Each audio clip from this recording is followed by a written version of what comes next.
یعنی آخری وقت ایسا ہو کہ انسان مکمل پورے اس حالت کے اندر اس کو اس دنیا میں ٹرانسفر کیا جا رہا ہو کہ وہ بھی بہت مطمئن ہو اپنی زندگی سے جو آنے والی زندگی ہے.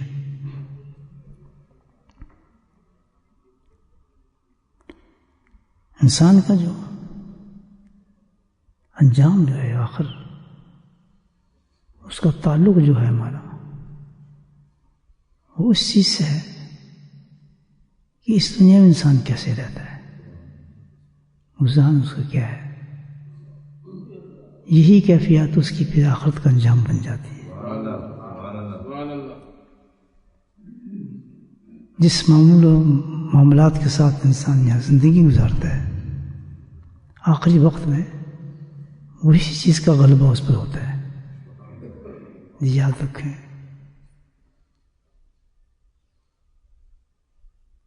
یہ ضرور ہے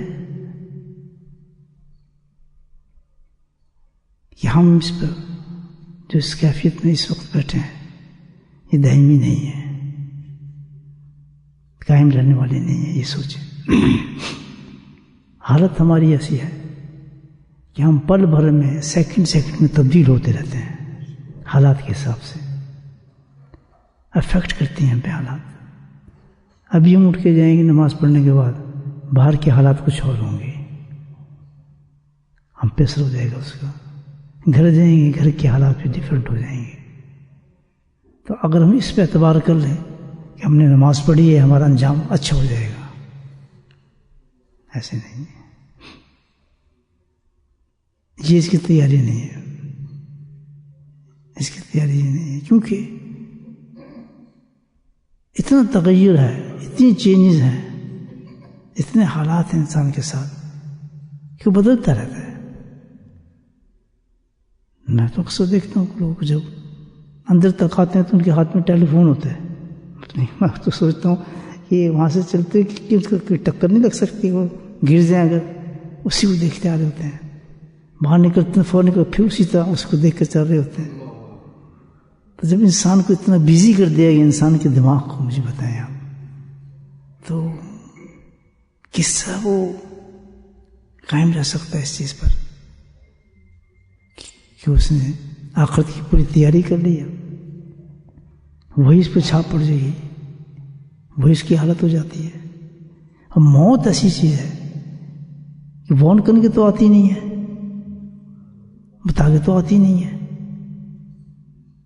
اگر ایسی حالت میں موت آ جائے کہ بندہ نافرمان ہے اس وقت اس کیفیت میں ہے تو پھر وہ اسی مرے گا. وہ اس کا انجام وہی ہے، اس کا دوسرا انجام نہیں ہو سکتا.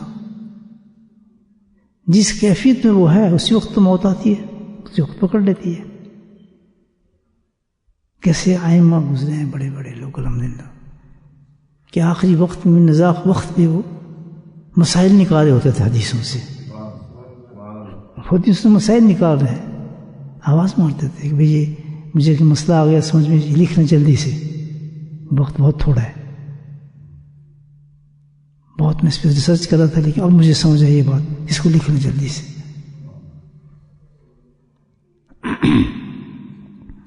تو حالات اس قسم کے ہیں کہ اتنا آسان نہیں ہے انسان کا انجام اچھا ہو جائے.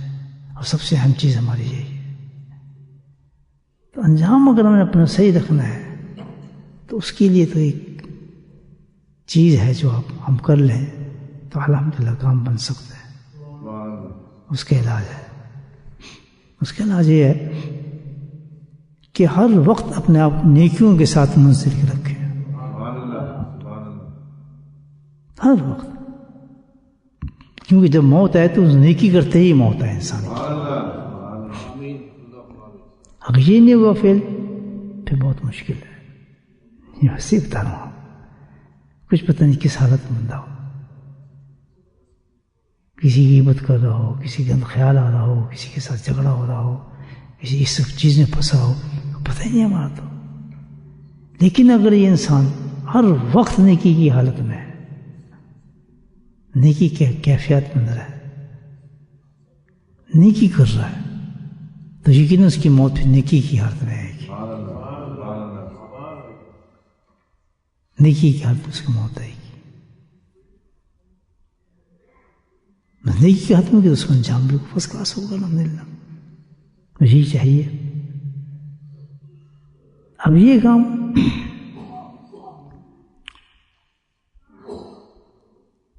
کہ ہر وقت نیکی انسان کیسے کرے؟ ہم تو نیکیوں کو محدود کیا ہوا ہے اس نے. ہمارے نزدیک نیکی صرف یہی ہے کہ نماز کے وقت نماز پڑھ لی، تلاوت قرآن کر لیا، نوافل پڑھ لیے، پھر روزہ رکھ لیا کبھی. یہی ہے نا ہماری نیکی. اس کے بعد تو نیکی کر ہم کیسے کام کریں؟ ہر وقت نیکی میں کیسے انگیج ہو آدمی؟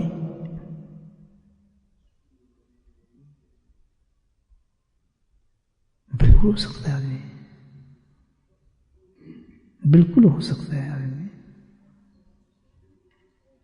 اللہ سبحانہ تعالیٰ نے تو مومن کی شان یہ رکھی ہے کہ سراپا نیکی ہے. وہ بھی الحمدللہ. نیکی کیا چیز ہے؟ نیکی ہے کہ کوئی فیل کر رہا ہے آدمی، کوئی کام بھی کر رہا ہے، اینی تھنگ، کاروبار کر رہا ہے، شادی کر رہا ہے، بیوی کر رہا ہے، بچے کر رہا ہے، بیوی کے پاس لیٹ ہے، کچھ بھی کسی فیل کے اندر انسان کام کرتا ہے، وہ نیکی بن سکتا ہے. کوئی ڈسٹربنس لائف میں نہیں آئے گی، بالکل نہیں کر سکتا ہے. جی وہ کس طرح؟ نیکی کے لیے ہر فعل نیکی بن جائے، پہلی چیز تو ایمان.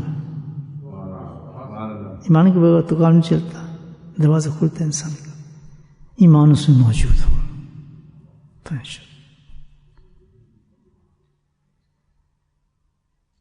ایمان کے بعد دوسری چیز کیا ہے کہ ہر فعل نیکی بن جائے کہ جو کام بھی وہ کر رہا ہے کوئی نیت نہ ہو اس کی، اس کو پکا کرنا ہے. کوئی فعل بھی وہ کر رہا ہے کسی قسم کے کام میں، بے شک عبادت میں ہے، بے شک کاروبار میں ہے، بے شک تجارت میں ہے، بے شک گھر میں ہے، بے شک رشتہ داری میں ہے، بے شک احباب میں ہے، دوستوں میں ہے، ہر کام جو کر رہا ہے اس کام میں اس کی نیت یہ ہونی چاہیے کہ یہ کام میں اللہ کے لیے کر رہا ہوں.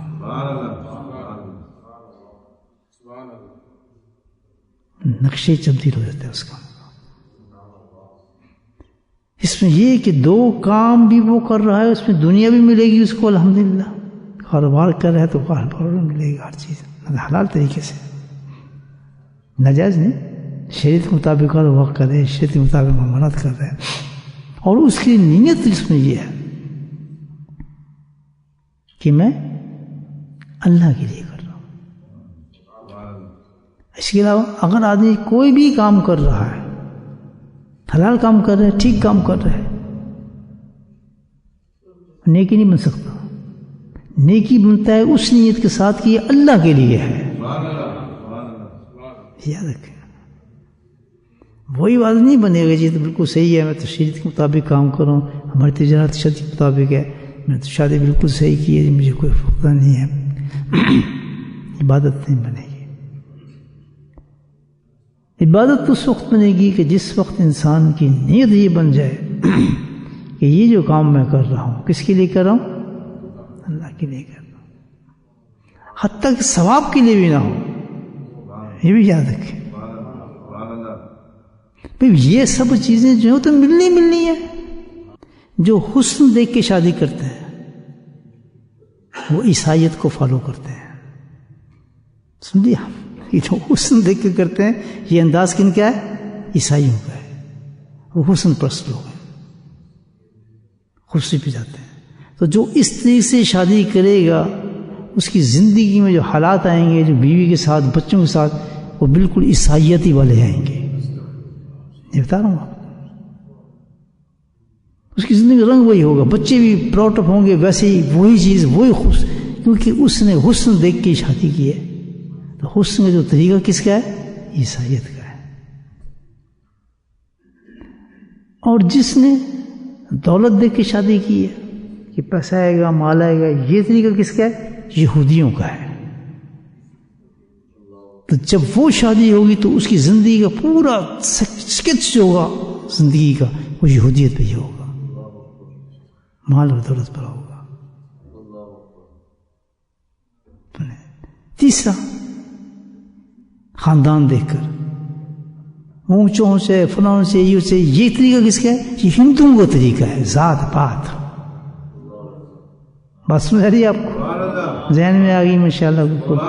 کوئی ہوں گے شادی کرنے والے لوگ، ہم تو گزر گئے نا اسٹیج سے. تو کیا ہے کہ وہ کیا ہے؟ ذات پات. یہ کس کا طریقہ ہے؟ یہ ہندوؤں کا طریقہ ہے. تو اس کی زندگی کیسے گزری؟ وہی ذات پات والی زندگی گزری. ہندوؤں کا کلچر اس کے اندر آ جائے گا، وہ چھاپ پڑ جائے گی اس پر. تو تین چیزیں مختلف، حسن، دولت، اور تیسری چیز کیا ہوتا ہے؟ خاندان. خبردار، شادی کرنے والے سن لیں. چوتھی چیز کیا ہے؟ دیندار. سبحان اللہ. لڑکی ہو وہ بھی لڑکا دیندار دیکھے، غربت نہ دیکھے، فقیری نہ دیکھے، یہ نہ دیکھے. دین کیسا ہے شخص کا. لڑکا ہو وہ بھی دیندار دیکھے. دیکھیں نبی پاک پہلی ازواج کیا تھیں، زوجہ کیا تھی، بہت ڈائیورس تھی نا، بچے بھی تھے، لیکن ساری زندگی یاد کرتے تھے. ایک دفعہ تشریف رکھتے تھے، دروازے میں ناک ہوا تو پوچھا کون ہے؟ کہتا حولا. ایک دم بے قرار ہو کے دروازہ کھولا. کہتے حولا. وہ کون تھی؟ حضرت خدیجہ کی بہن تھی. کہ تم نے تو مجھے تڑپا دیا، بالکل تیری آواز میری سے خدیجہ جیسی ہے. اتنی محبت کرتے تھے. کہتے میرے خدیجہ کے بارے میں مجھے تکلیف نہ پہنچاؤ، ساری اولاد خدیجہ سے ہوئی. انتخاب بیوی کا کیا ہونا چاہیے؟ دین.